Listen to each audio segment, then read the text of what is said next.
Hello guys! Nandito naman tayo ngayon. Nagluto tayo ng papaya soup.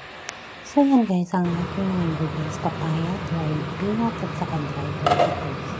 So yan guys, nagpakulo ako ng tubig. So lagay natin yung red beans at saka seedlings. So ngayon, kumukulo na siya. Lagay natin yung dried octopus. So yan, cover natin mga auntie. At yan, buksan natin. Ilagay natin ang ating peanut. So yan, yung peanut. Tinanggal ko yung balat niya, kaya puti. So yan, yan naman mga auntie. Buksan natin. Lagay natin yung papaya. So yan, mga auntie.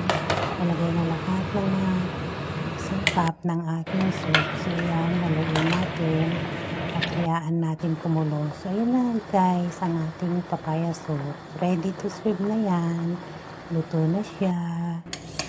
So yan, cook only 1 hour siguro yun. So yan.